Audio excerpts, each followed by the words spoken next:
This is the Breachside Broadcast, the best voxcasting either side of the breach.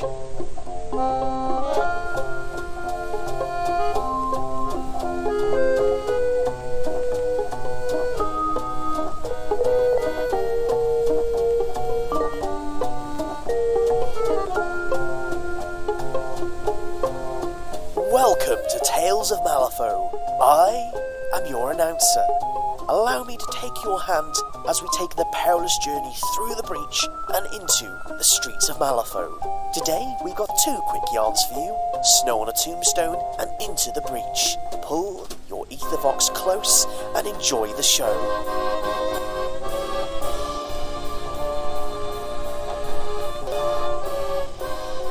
Snow on a Tombstone. Seamus sat atop a large crypt, lazily directing his undead minions as he looked down on the city. He smiled as he beheld the sprawling ruins of an ancient forgotten people, and then, squinting, held one thumb over them, as a child might before he crushes an ant. Malifaux had been called the greatest discovery in the history of mankind, and Seamus had to agree. Everyone sought relics and treasures, wonders beyond their wildest dreams, but he had actually found one. In an old library, long abandoned by its collector, Seamus had found the dust-covered book containing science unknown in the world he was born to, the secrets to raising the dead. He brought down his thumb with a gleeful snigger. "Oh, hey, Molly girl, pay attention." Seamus drew out a watch from his breast pocket and noted the time. Springing to his feet, he looked toward the outskirts of the city. There he could easily make out the flicker of the breach, the portal that connected this world to the earth. On his watch, the second hand clicked away until it struck the hour. And just then, a powerful locomotive burst through the great opening, a black surge of smoke billowing to the distant sky. "Right on time, Molly girl. The whole thing's one well-oiled machine it is. Thing's a wonder." Seamus snapped closed his pocket watch and tucked it away before turning his head toward Molly Squidpidge, who was seated beside him on the crypt. Reanimation didn't seem to agree with her, as she was hunched over, throwing up another mouthful of blood onto the ground with a sickly cough. "Damn, Molly, you're a disgusting creature." Seamus didn't understand where all the blood could come from. It had been several months since her death, and he thought the girl would dry out eventually, but she continued to bubble with an unending river of red ooze. It was almost enough to disturb even his morbid thoughts. Almost. Jumping down from his perch, he took a moment to adjust his top hat and smooth his latest tailored city coat with his hands. Nearby, his cadre of undead harlots labored at digging up a grave. They had been the entire working staff of Madame Sybil's saloon, and since his arrival in the city, he had developed a deep affection for them. He was certain they were just as lovely in undeath as in life. They weren't quite as smart, however. Only one of them had kept the shovel he had given her. The others resorted to clawing the earth with their hands. Despite their inefficient technique, the crack of the lone shovel against wood proved they'd reached their goal. He darted over to peer down into the grave, curious to see what state Philip Toomers was in. One of his girls prized open the casket lid with the strength she certainly hadn't possessed in life, and he saw the desiccated corpse of the late Mr. Toomers. Its time in the dry dirt had stretched the skin over the skull and high cheekbones, and darkened it too. It looked like a mannequin made of boiled leather. "Uncle Seamus wants to know what you know, old boy. Come out and talk with me a bit, won't you?" He cackled as one of his harem struggled to haul out the body. As the girl worked, he noticed a white speck land on her red dress. Blinking his eyes, thinking he was imagining it, he turned to look into the sky, where he saw a swirl of clouds overhead and a dusting of snow beginning to accumulate around him. "Snow? Isn't it July?" Seamus asked of no one in particular. He was surprised when Molly answered him. Wiping her bloody mouth on her arm, Molly turned her eyes up to the sky. With a voice that sounded quite certain, she said, "It's December." As if responding to the sound of her voice, the wind churned with sudden force, a blizzard springing up tight on its heels. Seamus drew his coat around him, feeling the chill in his bones. He watched, amazed, as drifts built up around him, blanketing the cemetery with fresh powder. Where the city had been clearly visible only moments ago, the swirling snow now hid it from sight. The whole world had shrunk around Seamus, and only the graveyard existed. Just a few yards from where he stood, a slope of snow formed against the side of a crypt. To Seamus' astonishment, the slope lurched. It was still for a moment. Then the snowdrift shuddered again, and a giant figure began to rise. It shook the snow from its body, revealing a titan, the ice of its body as blue and dead as the heart of a glacier. Seamus, amazed but unshaken, whispered a soft "Tings o' wonder" before flinging open his coat. Holstered beneath was an ornate pistol, which he drew and levelled at the creature. The gun held only a single bullet. Seamus had never needed any more. With an ear-gouging blast, the golem was slammed against the crypt behind it. Molly, still seated on the crypt's roof, toppled to the ground as the structure crumbled beneath her. Seamus took no notice as he pulled Philip Toomer's corpse from the ground, ordering his undead harem out of the hole. All around him, the accumulating snow began to shiver and shake as tiny demons, smaller versions of the Titan, appeared. With a curt gesture, Seamus sent his undead ladies to contend with the creatures. The monstrous women hissed like feral animals freed from their leashes and launched themselves upon the icy creatures, clawing them back to the ground. For every one rent to shards, more of the creatures appeared, and soon his rotten bells were overwhelmed. "Sybil!" Seamus snapped, reloading his pistol. "Carry this body. Graveyard's getting him white feisty." Unlike the rest of his undead entourage, who had been curvaceous and attractive in life, Sybil was round and fleshy. Undeath had gifted her already sturdy frame with additional strength, and she easily hefted Philip's body from the ground as she slung him over her shoulder. About to abandon the battle behind him, Seamus glimpsed the silhouette of a woman through the swirling snow. And what a silhouette.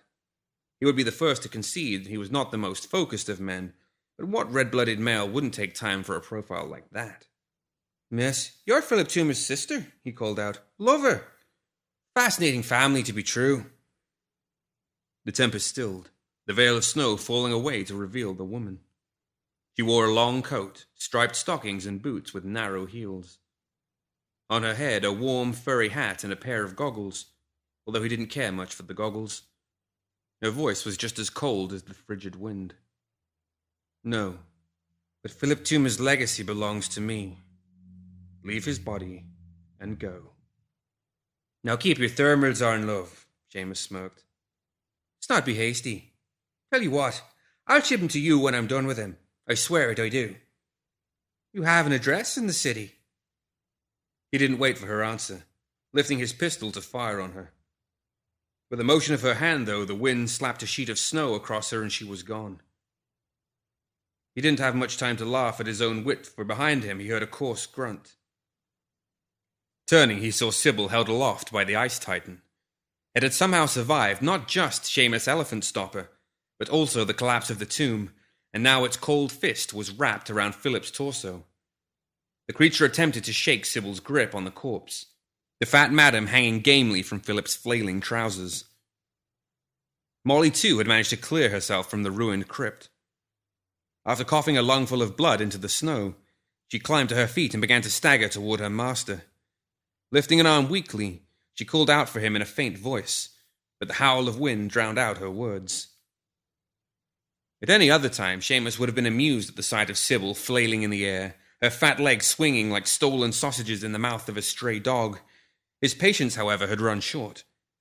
Reloading his pistol, he fired directly into the chest of the blue golem, sending it staggering backwards. The golem's grip, and Sybil's too, remained true, and Philip's body lost the tug of war, pieces of him scattering into the snow. Sybil rolled away with a full set of legs, while the golem held grimly onto the torso as it toppled backwards, arms flailing. Behind it, the tiny form of Molly Squidpidge stood motionless in the snow, the shadow of the construct completely eclipsing her. She was helpless as the giant teetered above her, lifting her arms to shield herself. The giant crashed down, just missing her, and the tremendous weight of its body broke through into the sunken tombs beneath. The cracked earth heaved as the creature vanished, and Molly's already unsteady legs lost their footing. Her arms windmilled awkwardly, and with a cry she tipped backward and fell into Philip's open grave. Her misfortune had not concluded, as a drift of snow shifted and spilled over into the grave, burying her. The corpse of Philip didn't fare much better. As the monster fell, Philip's head struck one of the gravestones and popped off like a cork from a bottle, spinning into the air in a high arc. Seamus held his breath as the lifeless head travelled through the air. His heart stopped as it plummeted to the earth, disappearing into the snow covering the ground. Directly across from him, an equal distance from where the head had landed, Seamus saw the woman with the fur hat. He narrowed his eyes, locking onto her icy gaze before he took off like a dart, racing toward his prize. The woman too rushed toward the head, but Seamus was the victor, diving forward and sliding through the snow. The head slipped through his fingers, as did his gun. Expecting an attack from the woman, he was dumbstruck as she sped past him. Sitting up, he dusted the snow from his face and watched as she bent over the dismembered torso, still in the clutch of her ruined golem. Reaching inside the man's jacket, she drew out a small object and held it aloft as if it was some great trophy. Seamus squinted, trying to identify the object. There was a book. I thought you were after its hat stand. He cradled the severed head with one arm and pointed his gun at the woman. The woman frowned, and for a second time a swirl of snow snapped like a sheet in a gale to obscure her presence. When it cleared again, she was gone. Overhead, the angry clouds of the storm began to dissipate and the snow relented. Dusting himself off and rising to his feet, Seamus saw that the creatures his rotten bells had struggled with had become lifeless mounds of snow, and his girl seemed no worse for wear. Heaving a sigh, he went to check on Sybil. Kicking her sharply, but he was certain tenderly in the ribs, the morbid creature stirred and regained her feet with her usual grace. With a gesture, he summoned his grotesque companions to his side. Okay, let's go. I've got what I came for. Starting off toward the west, he held Philip's head before him. I hope you are worth all this effort, Mr. Toomers. As the group headed off, Molly lay forgotten and lifeless in Philip Toomer's grave.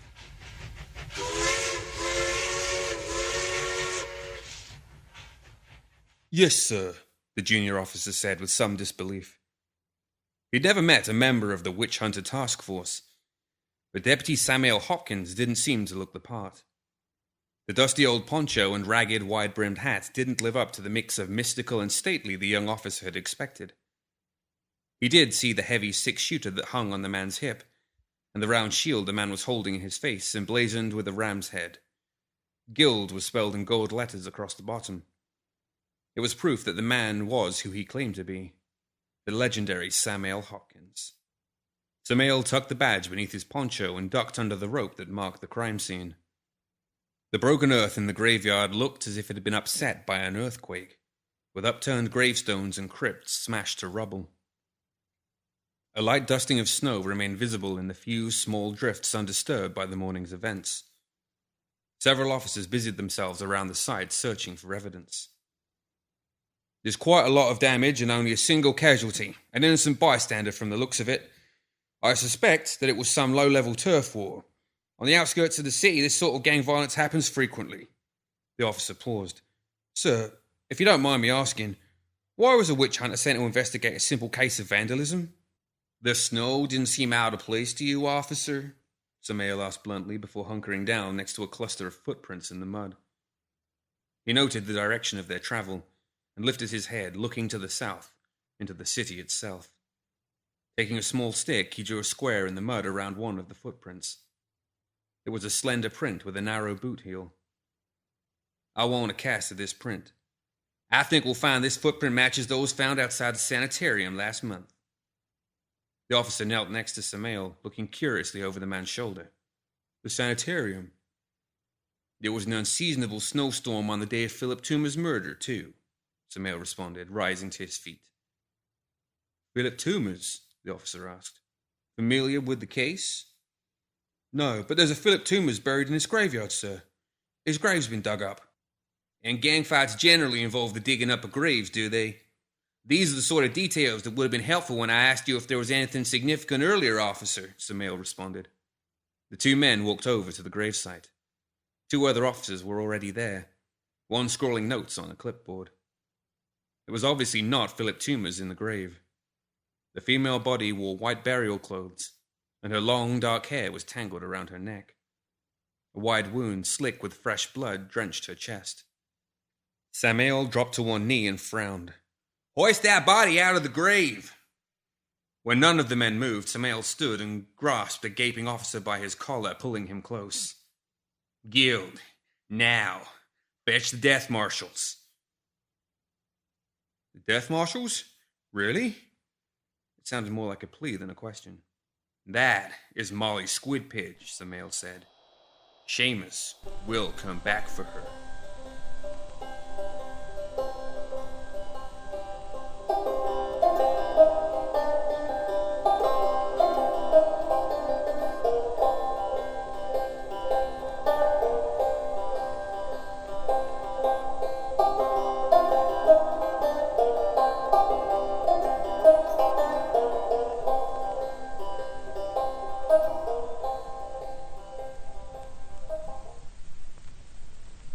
You're listening to Tales of Malifaux on the Breachside Broadcast, brought to you by Uncle Catfish's Firearm Emporium. Every firearm worth its script in one place. Those nasty Neverborn keeping you up at night? Are you concerned with the safety of you and yours? Well, I do apologise about this, dear listener. Won't be a moment.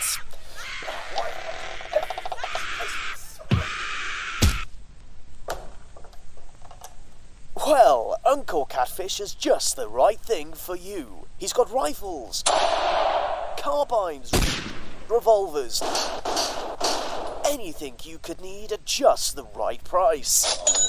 Uncle Catfish is the best place to buy your firearms. Now, back to our show.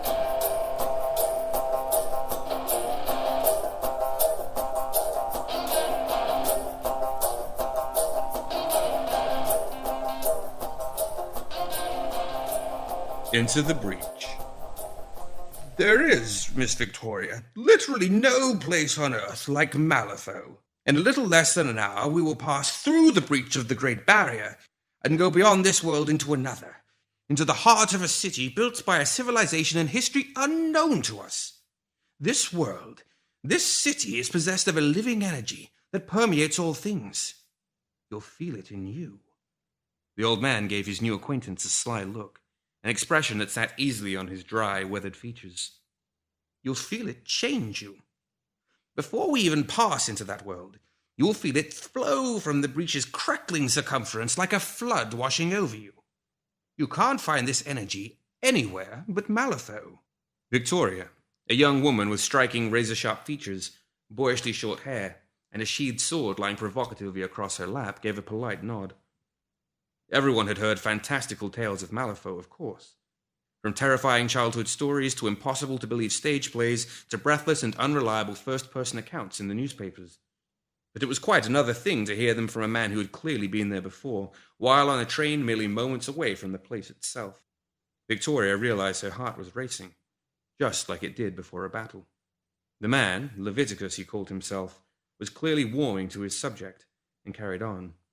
Whether the energy hardens in the ground to form crystals, or whether the crystals are the source of the energy, radiating it through everything else in the world, the solid state of this energy is called soulstone. It is the currency of titans.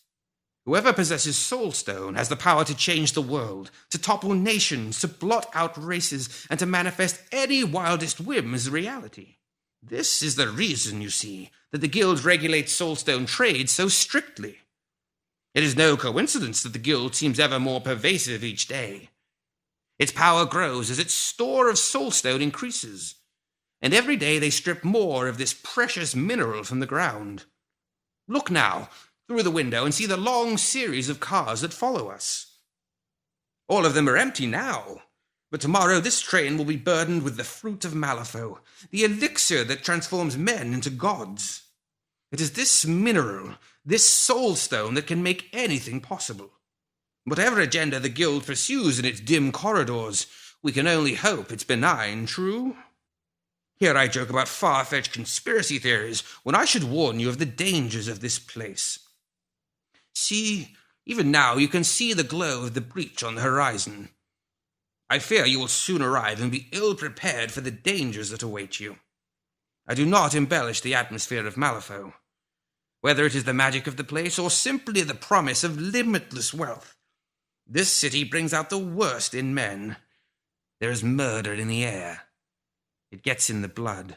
The constant threat of death from the world's hostile environment, from the plague of creatures that haunt it, the Neverborn, causes men to act like animals. Despite the towering ruins of civilization you'll find there, this is the wilderness. There is no law in Malifaux. Men will lie, cheat, steal, and even cannibalize their fellow man for even the most meager gain. Just the men? Victoria asked, a mischievous glint in her eye. How dull. Leviticus frowned. Whatever your business there, it is not the sort of place one calls home. I have lived in many places, sir. Can't say I've ever felt at home in any of them, but I always sleep well at night. Victoria drummed her fingers pointedly on the sheathed sword. Your city of Malifaux is not the only place one finds thieves and murderers. It may be the only city that actively imports thieves and murderers, however, Leviticus said, still frowning. Dressed practically, Victoria wore a red traveling cape around her slender form and thick serviceable boots on her feet. A pair of crossed belts hung low on her hips, and a sleek firearm rested on her right hip. Across her lap, the scabbard held a long, curved oriental blade. The obvious craftsmanship in the scabbard sat at odds with her plain clothes. Scallops of warm, stained cherry wood set in pale teak to give the illusion of swirling cherry blossoms.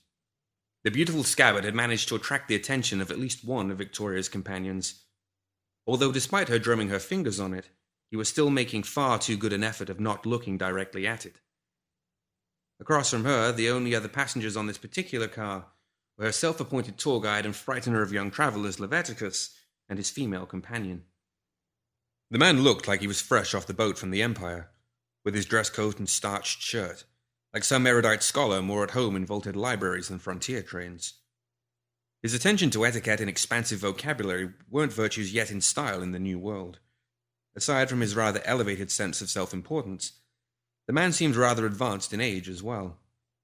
He carried a cane, but that seemed insufficient to accommodate the limp Victoria had noticed as he took his seat back at Eagle Valley Station. A seat, Victoria noted at the time, he had had to limp several carriages to reach past countless of other potential audiences for his monologues. He wore a kind of mechanized brace on his leg that still facilitated his ability to wear neatly pressed trousers. One of his hands, too, bore evidence of this curious augmentation, a technology Victoria had never seen before. It reminded her of clockwork toys she'd seen in boutique windows back east. His escort, introduced only as Alice, she had similar modifications, though of significantly poorer repair. It seemed as if her entire arm had been replaced with mechanized parts, and these were rusted and worn, and would make an eerie whine when in motion. She seemed to be barely into her teen years, decades younger than her chaperone, and dressed in a long skirt and humble blouse that clashed with a tomboyish demeanor. It was this girl, Alice, who had openly studied Victoria's sword, her eyes wide with an endearing curiosity. Occasionally during Leviticus' sustained lectures on the annual rainfall, chief industries, and political climate of Malifaux, she would nudge him in the ribs with her rusty elbow. The squeak of the movement in the sharp corner of her elbow made the gesture impossible to ignore, though Leviticus did his best, batting the girl's arm away each time she tried to win his attention. Victoria turned to Alice, about to test the pair's intentions with a plausibly true tale of the sword's discovery. It was then, however, that Victoria felt a sudden warmth. Her skin flushed, and she lifted her hand to draw her cloak close, conscious of the rosy blush spreading down across her chest. She was suddenly acutely conscious of the racing blood in her veins and the martial drumming of her heart. A wondrous excitement filled her. Turning her head to the window of the train car, Victoria saw the breach swing into view behind a low escarpment. Never before had she seen such an astounding sight. A walled frontier town was huddled around an enormous loop of brilliant electric flame. The image reminded her of the fiery hoops lions leapt through at the circus, but this fire was a brilliant blue, and burned with long, wispy tendrils that seemed to tether it to the sky. The tracks cut a fortified line right through the town, and the train charged along at gathering speed right at the circle. Through it, Victoria could see tall buildings crowded together in the distance. They seemed to shift whenever she was not looking right at them, furtive and sinister movements that could not possibly be real. "They don't do that up close," Leviticus said, as if reading her mind. He was craning his neck to look through the breach as well. "An illusion, then?" Victoria said. "A mirage caused by the breach?" Leviticus turned back to her, his expression unreadable, and with a gaze that looked at her across impossible eons. "Yes, if you like." Ever more intense, the energy flooded into Victoria's blood, making it feel as if it were boiling in her veins. Without thinking, she slid her sword a fraction out of its scabbard. The crackling buzz of the breach filled her ears, and though she knew Leviticus was talking to her, she could not hear him. All her attention was focused on the swirling maw that was swallowing up the train ahead of their car, and suddenly they were hurtling through it. She felt as if her body was held in a bolt of lightning, every muscle suddenly contracting, and just as suddenly the sensation faded. Clenching her eyes, she tried to hold on to it. It was the sensation of power. It was the certain knowledge that reality would not just bend to her will, it would dance to it. It was the strength to accomplish any feat, destroy any enemy, achieve any goal. Though that sense slipped away like sand between her fingers, she could still feel a portion of it smoldering like hot coals inside her. "It appears you might be particularly sensitive to the energies of this world. Not everyone has such an ecstatic crossing." It was Leviticus' voice. Victoria opened her eyes to see both he and Alice staring at her. It took her only a moment to recover. "Oh, did we cross? I hadn't realized. I must have drifted off." Alice smiled in amusement, before once again digging an irritated Leviticus fruitlessly in the ribs. The train slowed and issued a shrill whistle as steam vented from its cylinders. Rising from their seats, the trio made their way to the rear of the car. Leviticus stepped aside so that Victoria could disembark first. "Malifaux Station," he said. "Please, watch your step." Everything that was wrong hit her all at once. What had been a warm, golden afternoon Earthside sun was now a fragile morning light whose spears pierced grey clouds like icicles. The world looked painted on glass.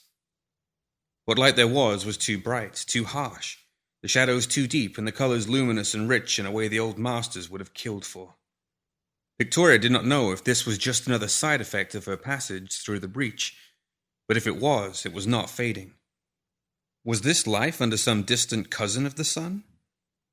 It was invigorating, chilling, and unsettling all at once. It even smelled wrong.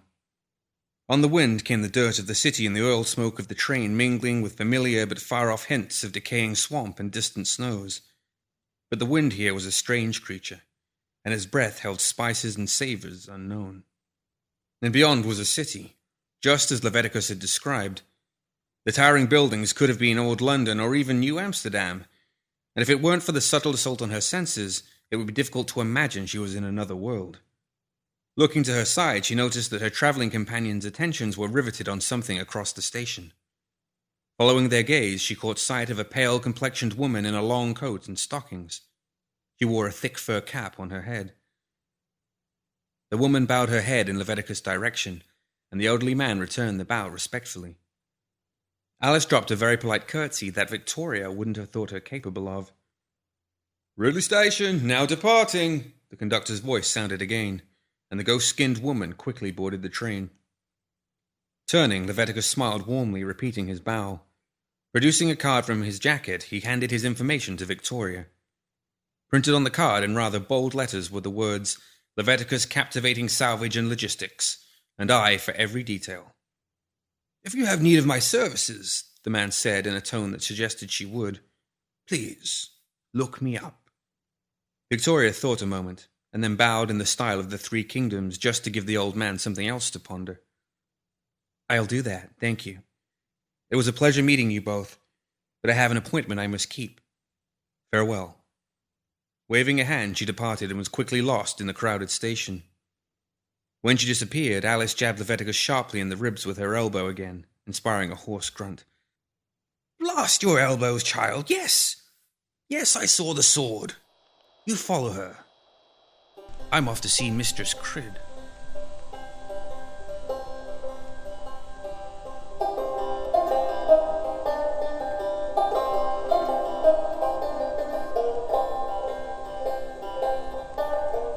That's all we have time for you tonight, folks, but tune in to Tales of Malifaux next time for more exciting tales and thrilling adventures as we journey once more through the breach.